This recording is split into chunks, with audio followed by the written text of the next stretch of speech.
trans activism, not ordinary trans people trying to go about living their lives and being their true selves, however they want to live, but trans activism sort of trampling over women's rights. In this case, women who have trained for years to be the best in their chosen sport, basically having no chance of winning a race because they're racing a man. Well, they might have a chance of winning, but they haven't got a chance of competing like for like against an elite man. And this man, in fact, this male person, whatever we call him now, was a pretty good swimmer. As you said, he wasn't a champion, but he now is a champion. So the women who have to race Leah Thomas look across at the field and they know that they can't beat him. They lose their chance of winning, and it's pretty painful. I mean, it's not just at the elite level, though. We're seeing this right through UK sport. And we hear from girls, from women, and from parents, men and women, dads and mums, saying, my daughter doesn't feel she has a chance anymore. Or they say, I don't want her to go and play because it's dangerous. She's playing against males. Yeah. And so this is damaging sport all the way through.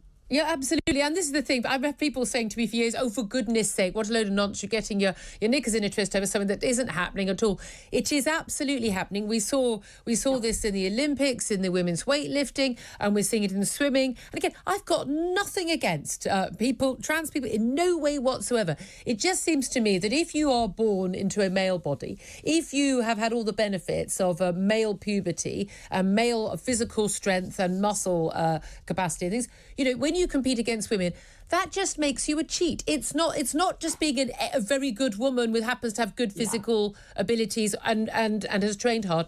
It is a different level. It is no different in that sense to someone having had a huge dose of steroids. I agree with you. I don't think people realise how huge the gulf is in performance that male puberty confers on men. And you can't undo that. And no matter what their motivation is, whether they want to cheat, whether they really believe they're women, it doesn't make a difference. No. It's simply not fair.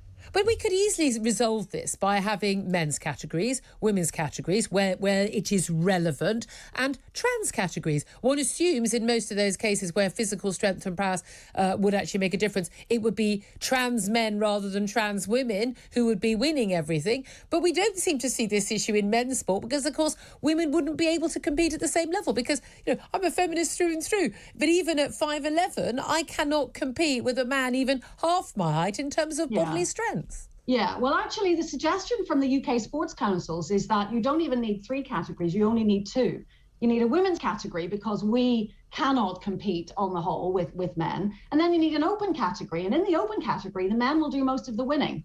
So what we call a men's category could in fact be an open category. And you could have trans women, trans men, non-binaries. You could have any gender identity you like in there. No, I still want it to be a men's category and a women's category. They were there for a reason. A tiny, tiny, tiny minority of the population shouldn't get to change everything. I want those people to have rights where it's relevant, but where there are clear differences and reasons for things to be different and separated, that needs to be the case. I mean, there are so many other trans stories to talk about coming up again and again. Thank God for people like J.K. Rowling, Sharon Davies and others who are doing this. And I know your fantastic organisation, Fair Play for Women. Big thanks to Fiona McAnena there.